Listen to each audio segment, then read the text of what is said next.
저희에게 이르시되 내가 너희를 전대와 주머니와 신도 없이 보내었을 때에 부족한 것이 있더냐 가로되 없었나이다.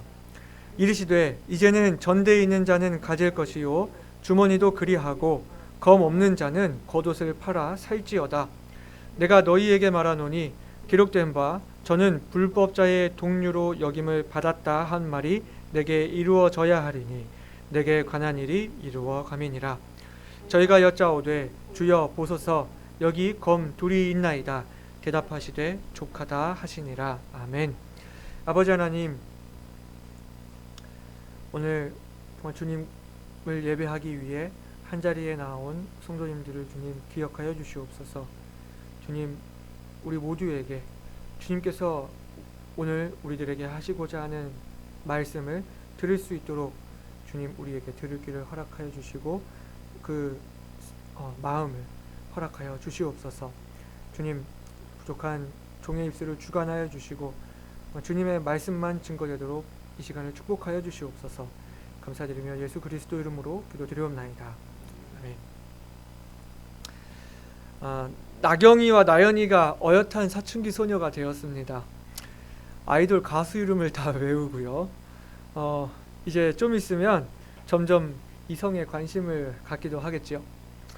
제가 듣기로는 나경이와 나연이가 20살이 되기 전까지는 절대 연애 금지라고 하셨다고요. 딸들을 사랑하시는 부모의 마음이 느껴집니다. 아무도 안 되고 절대 안 되는 거죠. 아이들이 점점 이제 자기 주장이 강해지고 또 독립심이 강해지면서 막 부모님께 나 나가서 살고 싶다, 막 혼자 살고 싶다, 막 그럴지도 몰라요. 그러면 부모님이 어떻습니까? 독립은 무슨, 절대 안 되는 거죠. 하지만 시간이 지나고 나이가 들어가면 이제 바뀌게 될 거예요. 나이가 들어서 막 늦게까지 제 짝을 못 찾고 있으면 어떻게 됩니까? 이제는 좀 나가라, 독립 좀 해라, 뭐 이렇게 되겠죠. 자녀가 성장하면서 그 역할이 달라집니다. 어릴 때는 무엇이든지 부모가 먹여야 했고 입혀야 했고 또 자녀들이 모든 것을 부모에게 받았었는데 점점 자기 앞가림을 자기가 해야 하고 더 나아가서는 이제 부모님을 모시게 되는 모습까지 변해가는 것이죠. 부모 자녀의 관계가 변해서가 아니라 상황이 변하기 때문입니다. 자녀들이 언제까지 부모에게 받기만 할 수는 없습니다. 언젠가는 부모님을 모실 수 있는 능력을 갖춰야 하겠죠. 이런 점을 생각하면서 한번 봅시다. 하나님의 자녀는 어떤가요? 모든 것을 하나님께 공급받고 은혜로 살아가며 하나님을 의존하고 주님만 바라보고 살잖아요.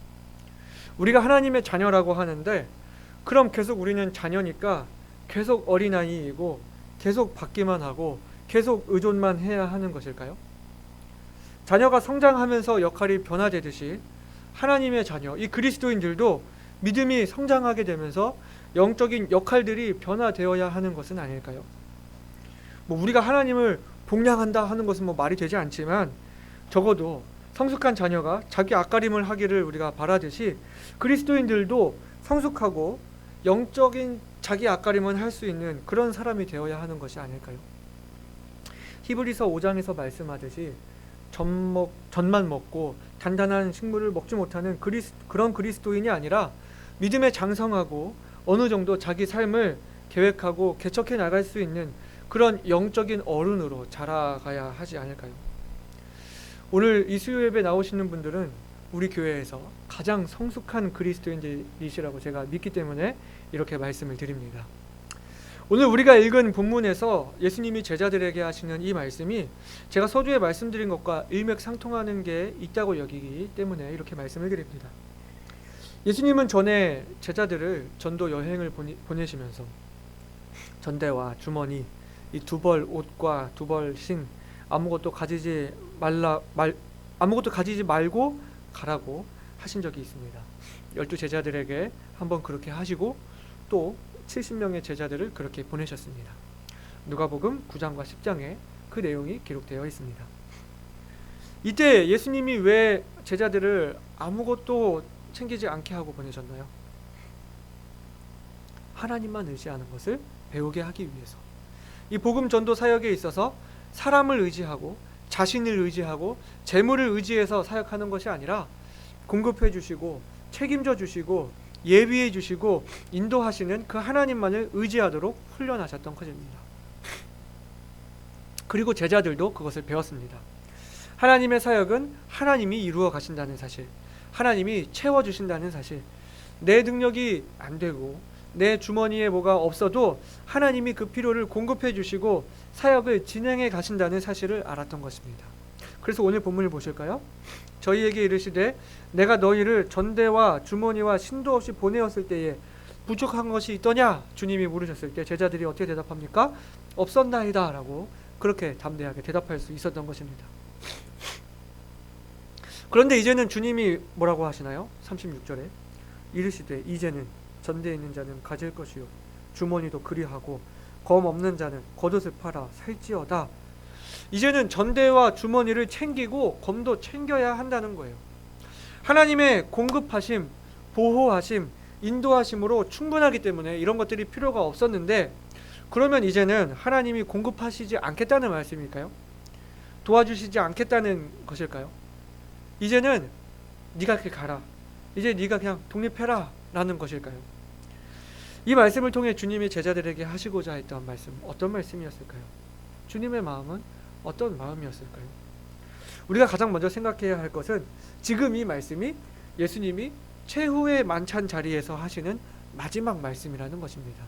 아직 최후의 만찬 그 자리 중에 있어요. 이 전체적인 상황, 이 문맥, 지금 예수님의 말씀을 주도하는 그 무드가 무엇이었는지를 견지한 상태에서 이 말씀을 보아야 한다는 것입니다. 최후의 만찬 자리였습니다.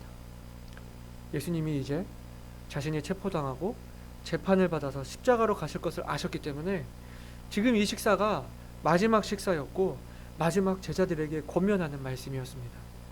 그리고 누가복음에서 기록되는 최후의 만찬에서의 예수님의 마지막 말씀이었습니다.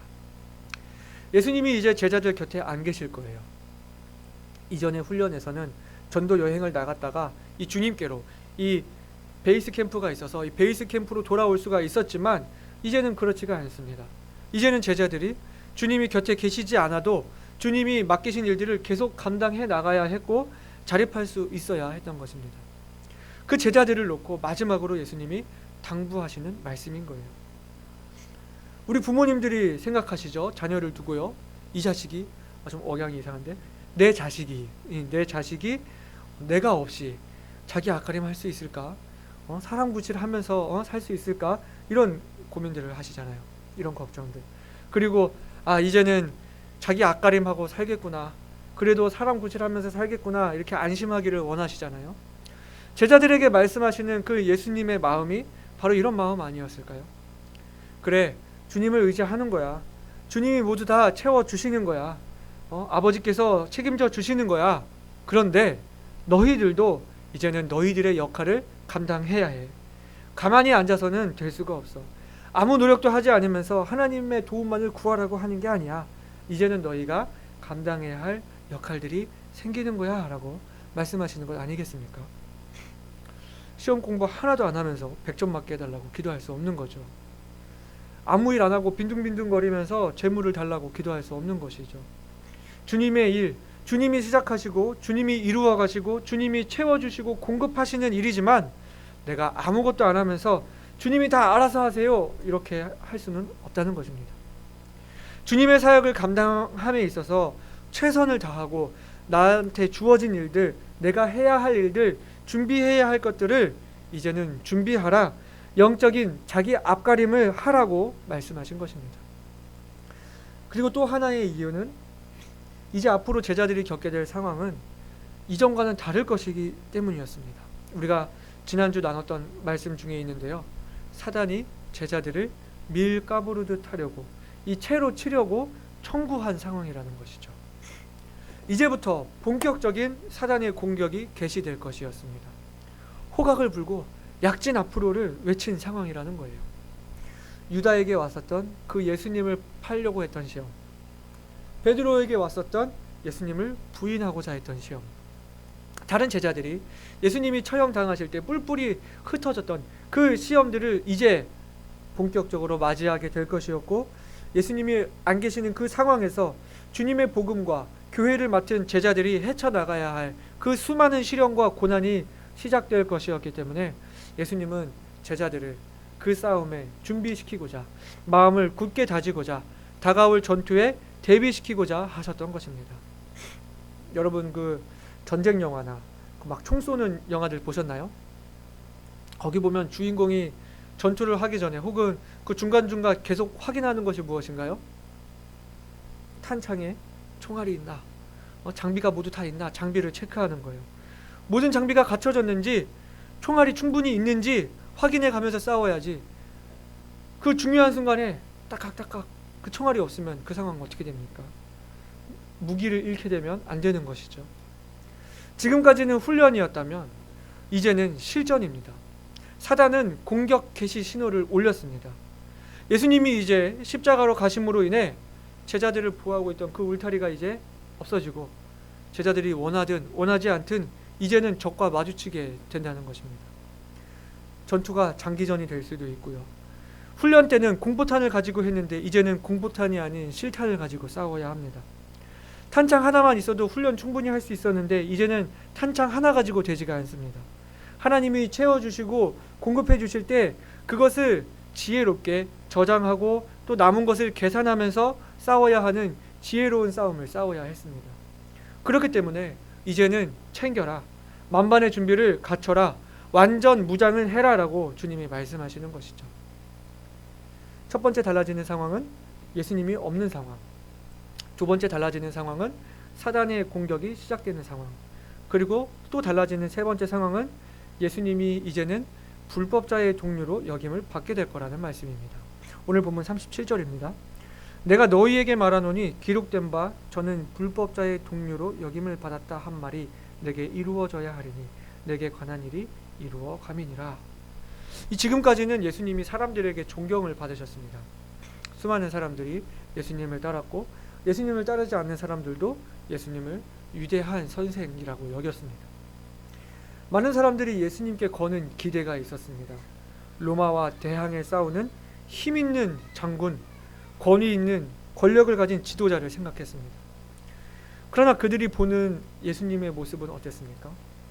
붙잡히고 끌려가고 아무 힘 없이 맞서 싸우지 못하고 그대로 그냥 재판에 넘겨져 버리는 그 연약한 모습에 예수님을 향한 그 뜨거운 기대들이 역으로 분노로 불타게 되고 군중들이 모여서 예수님을 십자가에 못 박으라고 소리 지르게 되었던 것입니다. 주님이 내게 이루어져 간다고 하신 그 예언의 말씀은 이사야서인데요. 우리가 그 이사야서 말씀을 같이 볼까요? 우리 이사야서 53장 말씀 같이 찾아보시겠습니다. 이사야서 53장을 펼치셔서요. 우리가 53장 2절부터 9절까지 말씀 같이 보시겠습니다. 이사야서 53장 2절부터 9절입니다. 그는 주 앞에서 자라나기를 연한 순 같고 마른 땅에서 나온 줄기 같아서 고운 모양도 없고 풍채도 없은즉 우리의 보기에 흠모할 만한 아름다운 것이 없도다. 그는 멸시를 받아서 사람에게 실어버린 바 되었으며 간고를 많이 겪었으며 질고를 아는 자라. 마치 사람들에게 얼굴을 가리우고 보지 않음을 받는 자 같아서 멸시를 당하였고 우리도 그를 귀히 여기지 아니하였도다. 그는 실로 우리의 질고를 지고 우리의 슬픔을 당하였거늘 우리는 생각하기를 그는 징벌을 받아서 하나님에게 맞으며 고난을 당한다 하였노라. 그가 찔림은 우리의 허물을 인함이요 그가 상함은 우리의 죄악을 인함이라. 그가 징계를 받음으로 우리가 평화를 누리고 그가 채찍에 맞음으로 우리가 나음을 입었도다. 우리는 다 양 같아서 그릇 행하여 각기 제 길로 갔거늘 여호와께서는 우리의 죄악을 그에게 담당시키셨도다. 우리 7절부터 같이 읽어보실까요? 그가 곤욕을 당하여 괴로울 때에도 그 입을 열지 아니하였으며 마치 도수장으로 끌려가는 어린 양과 털 깎는 자 앞에 잠잠한 양같이 그 입을 열지 아니하였도다.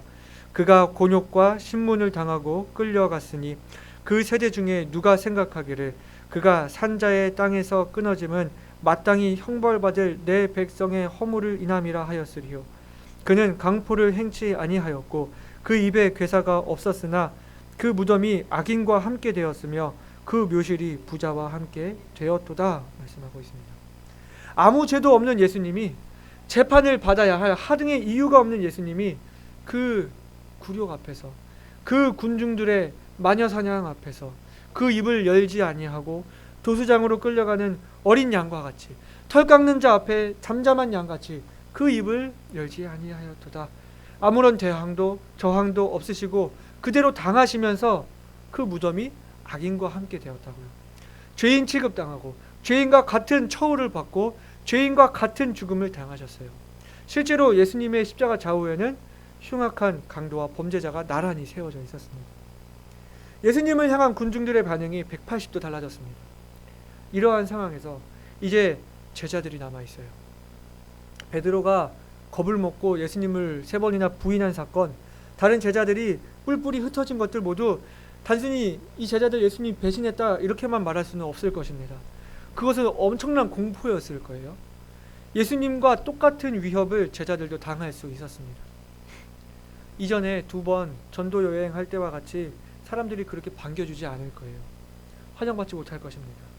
혹시나 그 제자들을 영접했다가는 자기들도 위협을 받지 않을까 그렇게 두려워했을 것입니다. 이런 사회적인 분위기 속에서 제자들이 주님의 복음을 전하고 주님의 사역을 감당하기 위해서는 자기를 지켜야 했습니다. 어두운 골목길에서 홀로 잠을 청해야 할지도 모르고 간신히 끼니를 해결하면서 고독과 외로움 속에 싸워야 했던 것입니다. 그렇기 때문에 예수님은 이제는 전대도 주머니도 검도 챙겨라.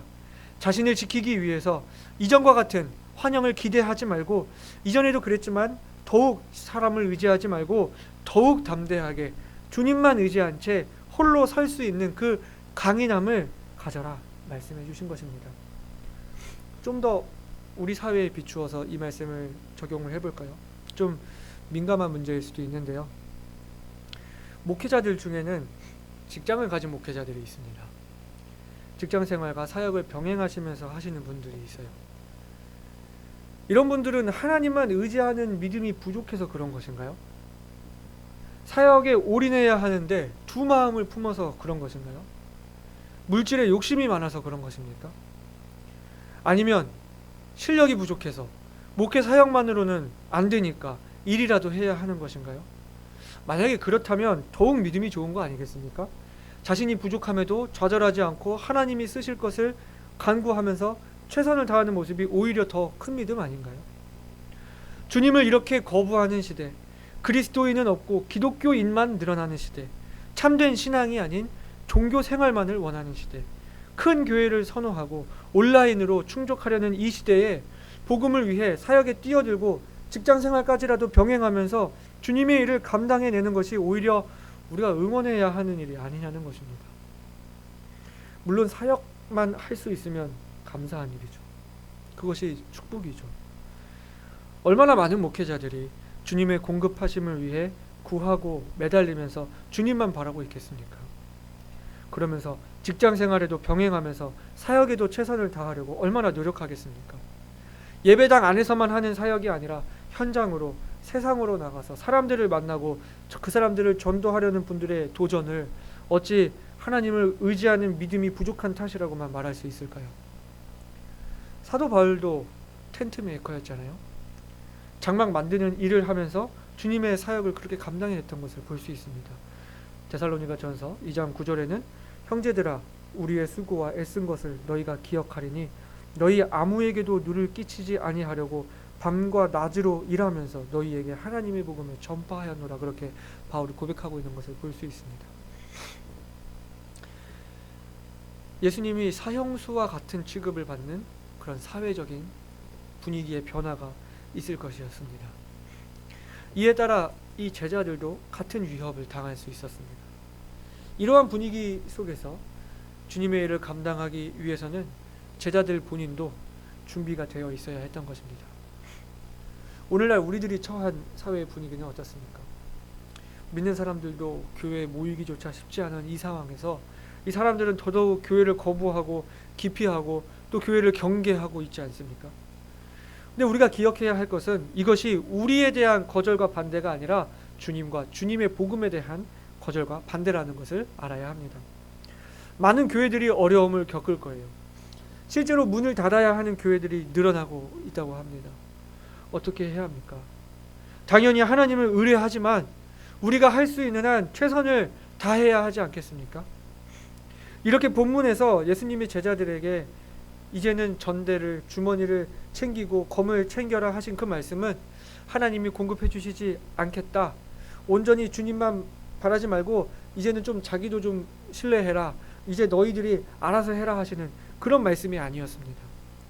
예수님이 제자들을 떠나가시게 되는 그 상황의 변화, 사단이 제자들을 체질하려고 활동을 시작한 그 상황의 변화, 또 제자들이 만나게 될 사람들이 더 이상 예전의 모습으로 이들을 받아주지 않을 거라는 상황의 변화들이 있었고, 이런 세상 속으로 제자들을 보내시면서 예수님은 이제는 준비해라, 만반의 준비를 갖춰라, 주님을 더욱 의지하는 가운데 어떠한 고난과 시련, 역경 가운데서도 견디고 버틸 수 있는 능력과 지혜를 갖춰라 말씀하신 것입니다. 그 마음은 어떤 마음일까요? 예수님의 마음이 어땠을까요? 어머니가 퇴근이 늦어서 집에 오실 때까지도 저녁을 안 먹고 기다리고 있는 아버지와 아들을 보며 지금까지 밥도 안 먹고 패로 버티고 있냐, 알아서 좀 챙겨 먹으라 했던 그 어머니의 마음과 비슷한 것일까요? 자녀를 출가시키는 그 부모님의 마음과 비슷하지 않을까요? 도와줄 거지만 내 자녀임에는 변함이 없고 이제는 조금 다른 모습으로 계속 함께 하게 될 것이지만 인생의 많은 고난과 역경을 이제는 홀로 견디고 버티고 인내하고 극복해내는 그 강인함, 일일이 이제는 잔소리하지 않아도 알아서 할 수 있는 그런 성숙함, 이러한 능력이 자녀에게 생기기를 바라듯이 아무것도 안 하고 주님만 바라고 있는 것이 아니라, 또 주님 아닌 다른 것들을 바라고 신뢰하는 것이 아니라 온전히 주님을 의지하는 가운데 우리에게 주어진 역할들, 사명들을 감당해내고 최선을 다하면서 더욱 세상의 그 흐름으로부터, 공격으로부터 버티고 강인해지기를 바라는 그 예수님의 마음이 아니었을까요? 최후의 만찬 자리에서 예수님이 제자들에게 하신 말씀을 더 깊이 알고 싶으시면 제가 요한복음을 읽어보시라고 권해드렸었죠. 한번 보셨나요? 그래서 한번 같이 보려고요. 예수님이 제자들에게 하시는 말씀은 내가 너희를 책임 못 지니까 이제 너희들 알아서 해라, 이게 아니었어요. 오히려 더욱 주님을 의지하라는 말씀이었죠. 주님이 오히려 주시겠다고 하셨습니다. 우리 요한복음 같이 보시겠습니다. 요한복음 14장을 펼치셔서요. 다 읽지는 않고요. 몇몇 구절들을 우리가 뽑아서 읽어보겠습니다. 요한복음 14장 12절 같이 보실게요. 요한복음 14장 12절 같이 읽겠습니다. 시작. 내가 진실로 진실로 너희에게 이르노니 나를 믿는 자는 나의 하는 일을 저도 할 것이요 또한 이보다 큰 것도 하리니 이는 내가 아버지께로 감이니라 말씀하셨고요. 또 14절 말씀 읽겠습니다. 내 이름으로 무엇이든지 내게 구하면 내가 시행하리라 말씀을 하셨어요. 또 우리가 18절부터 20절까지 또 보시겠습니다. 내가 너희를 고아와 같이 버려두지 아니하고 너희에게로 오리라. 조금 있으면 세상을 다시 나를 보지 못할 터이로되 너희는 나를 보리니 이는 내가 살았고 너희도 살겠음이라. 그날에는 내가 아버지 안에 너희가 내 안에 내가 너희 안에 있는 것을 너희가 알리라 말씀을 하셨습니다.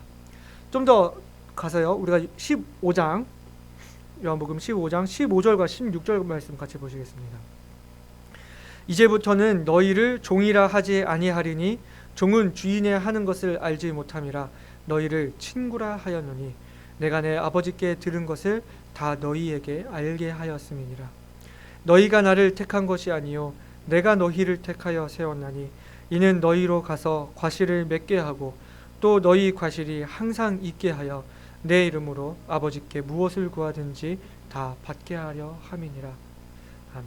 또 15장 18절과 19절 말씀 보시겠습니다. 세상이 너희를 미워하면 너희보다 먼저 나를 미워한 줄을 알라. 너희가 세상에 속하였으면 세상이 자기의 것을 사랑할 터이나 너희는 세상에 속한 자가 아니요 도리어 세상에서 나의 택함을 입은 자인 고로 세상이 너희를 미워하느니라 말씀하셨습니다. 이게 지금 최후의 만찬의 자리에서 예수님이 제자들에게 하시는 마지막 말씀들이에요.